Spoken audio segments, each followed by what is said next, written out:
Morning, Ben. Good morning, Commander. I hope that you slept well. Thanks, Ben, I certainly did. It's good to sleep in a real bed, and in real gravity for a change. Waiting to be rescued, that's pretty good. Okay, Ben, give me a status report, please. How are we looking? Acknowledged. I can confirm that everything is operating within accepted operational parameters. The oxygen tanks are still at 98.25% capacity. The reactor is running at 1.6 out of 10 megawatts, and the refinery is still processing the ore from your last mining mission. That's perfect. Thanks, Ben. Right, Ben, now that I'm up, let's get this show on the road. I think it's about time that we got this command center along with the antenna and sensor array built. I agree, Commander. Building an antenna and sensor array would be the next most logical course of action. I'll just depressurize this area here first. I just don't want to lose any more oxygen stored in those tanks once I dig through into the vacuum of deep space again. Once we get the sensor array and antenna built, we can send a distress signal back to Earth. Hopefully when they receive it, either they'll send out a rescue team to bring us back, or at least give us instructions on how to get back home. Home. I can't even imagine how much time has passed since we left Earth. I've been kind of putting this question off for a long time, but I guess I'd better bite the bullet. Ben, to the best of your ability, what is our current date and time? According to my calculations, Commander, the current date and time is 0632 hours, Zulu, Tuesday, January the 5th, 2077. 2077. Oh man. I mean, we knew we'd be away for a long time, but not that long.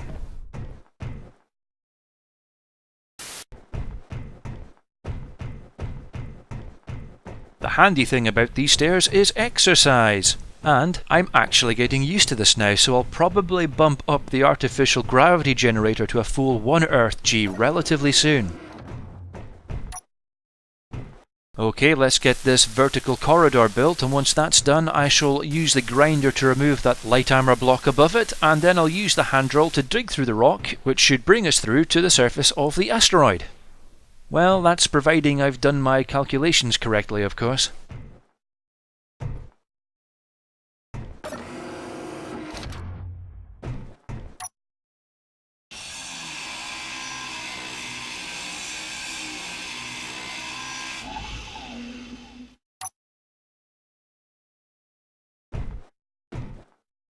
Right, time for the moment of truth. Let's see how close to the waypoint I can get.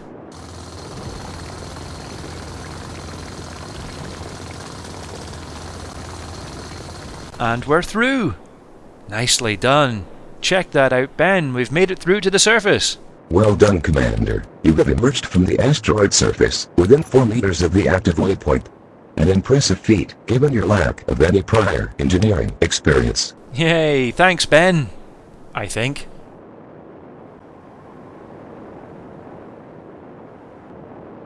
I have to admit, it's not as flat as I initially thought. It's doable though. I can still build the command center here, and I can probably even build a platform out to the left there and put the antenna and sensor array there.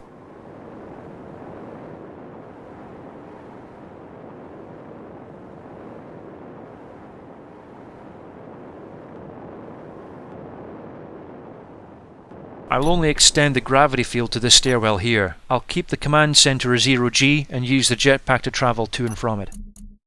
And now that we've dug our way up to it, we can remove this waypoint from our HUD.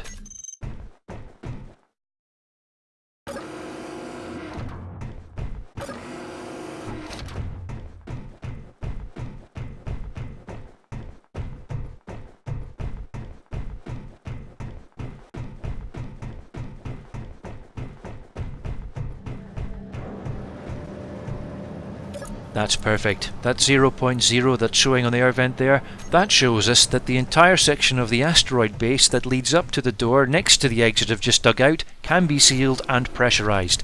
Which means I've made no mistakes so far. If I had, it would have said, not pressurized, which is quite handy to know.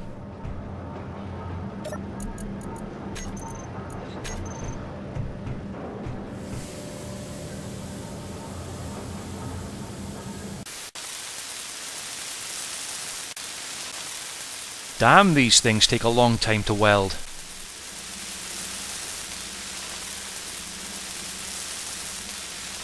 There we go. Now I've deliberately separated this air vent from the rest of the base via that door there, so that way if the command center depressurizes for whatever reason, it will not drain oxygen from the rest of the base.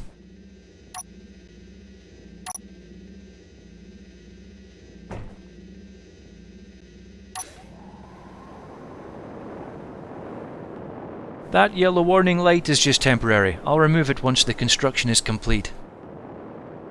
The idea is I will build this command center here and surround it with heavy armor blocks. This will give it some excellent protection against both radiation and any meteoroids that strike it.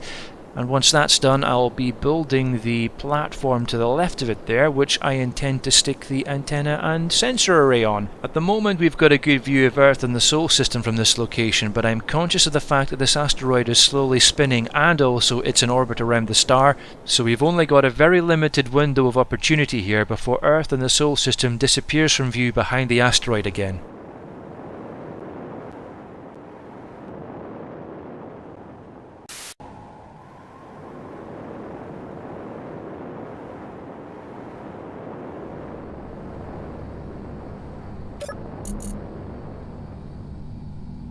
Just need a few more metal grids to get this heavy armor block built, and that should be the initial walls done.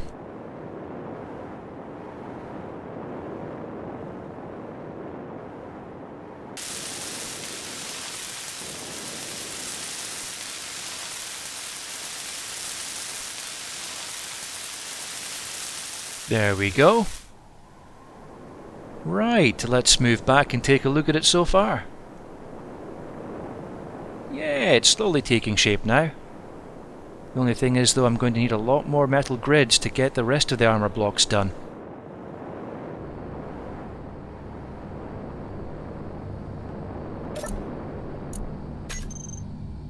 Damn it, that's what I was afraid of.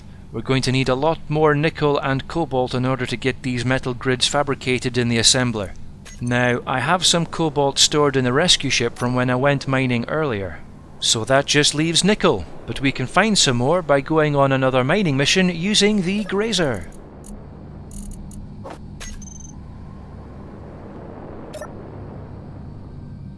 Right, quick systems check. Everything looks fine. Turn on the ore detector and the lights. Disengage the magnetic locks in the landing gear, and away we go. Okay, let's see if we can find an asteroid that's got some nickel for us.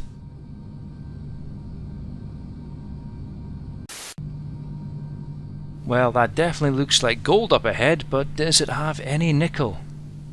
Once we get a little closer, our ore detector should be able to tell us.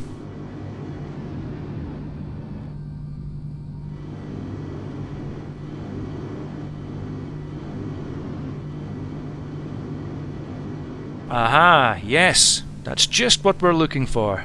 I'll get a little bit closer, then I'll turn these drills on and try to get as much nickel as I possibly can. We're going to need a fair amount of that stuff in order to get those metal grids made for those heavy armor plates. I'll also add a waypoint location for this asteroid, that way I can keep track of it. In the name box at the top there, I'll just type in asteroid along with the resources that I can see that it contains. That way I can come back to it if I ever need more. And for the description, I'll just call it resources. That'll do. I don't really need to show it on my HUD because I'm already here, so what I'll do is I'll just toggle it off for now.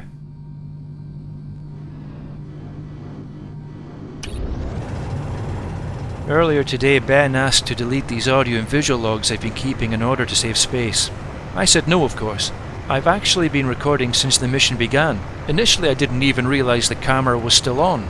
Once I discovered I was still recording, I just kept on doing it. I mean, not only does it keep me sane, but if we're ever rescued, it means we can show people what we saw, what we experienced, and hopefully, how we made it back home.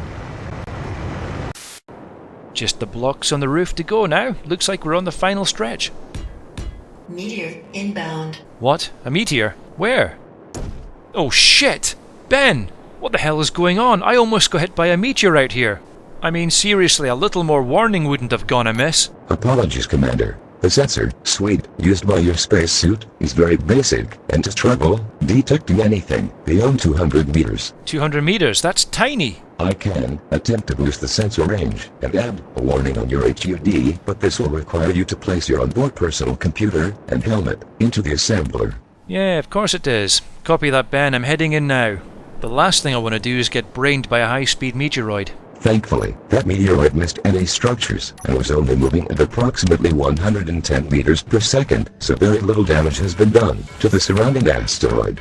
Yeah, thanks, Ben, whatever. But it's still dangerous enough to do damage to me, that's for sure.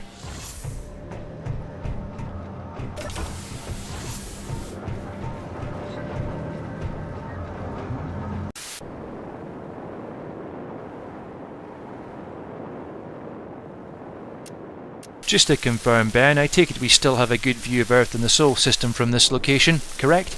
Negative, Commander. Earth and the Solar System are still obscured from view, as they are located behind the main body of this asteroid. Oh, you're kidding. Due to the asteroid's relatively slow rotation, they will not appear within view for another 6 days and 13 hours. So I guess we have to wait then. We can, however, use the beacon we deployed from the Icarus in Proxima Centauri to relay any signals back to Earth, as it will be in view for at least 8 more days and 5 hours. It uses an RTGE powered by plutonium-238, which means that, in theory, it should still be fully operational and able to relay any transmission we send it. That is brilliant. Thanks, Ben. I'd actually completely forgotten about that beacon. Well, that's that problem solved. That's the frames for the antenna mount placed. All I've got to do now is weld it all up. Once it's built, it'll actually be quite big, so I've made sure that I've kept it far enough away from both the bunker and the side of the asteroid, so that way when it rotates and elevates up and down, it won't strike anything and damage itself. I originally was going to use parts of the rescue ship to help me build this place, but I've actually got future plans for that vessel, so I'm just going to leave it alone for the moment.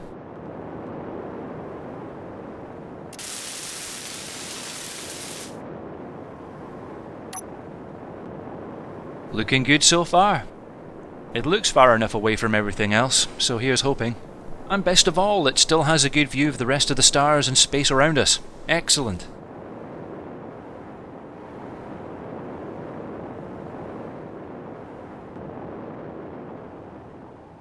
These should be the last of the components I need to finally complete the antenna, so here we go.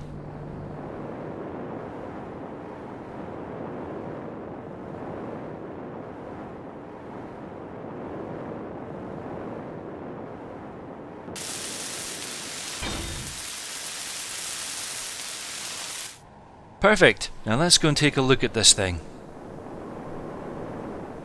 Now that is looking pretty damn good. Well, I guess it's time to test it out. Now, even though we've come a long way, there is still one snag in our survival situation. We have oxygen, we have power, we even have water from the melted ice we've been mining from the asteroids, but the one thing we do have a severe shortage of is food. Now, the rescue ship did come with 28 days worth of emergency provisions, but even though I've been watering them down and trying to make them last, there's only 21 left. Which is not ideal, and it means that I'm going to have to go back into cryostasis just to make sure that I last as long as I possibly can. I'll probably wake up every 6 months, just to perform some basic maintenance and also to check to see if we've heard anything back from Earth. I just hope they don't take too long. Well, at least our command center is complete. This screen gives us a quick reference to our oxygen, hydrogen and reactor status. And here is the command chair, which I will now use to control the antenna over there.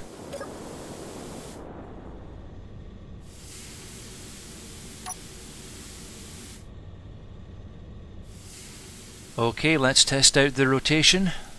Right and left looks good. Now the elevation, up and down. Perfect. Right, let's access the camera that's on this antenna and see where we can point this thing. Hey, it's the rescue ship. Okay, according to my onboard personal computer, the star of Proxima Centauri and our beacon should be somewhere over here up and to the right. Oh, there it is. Okay, I'll just go and align this antenna, and that should be us.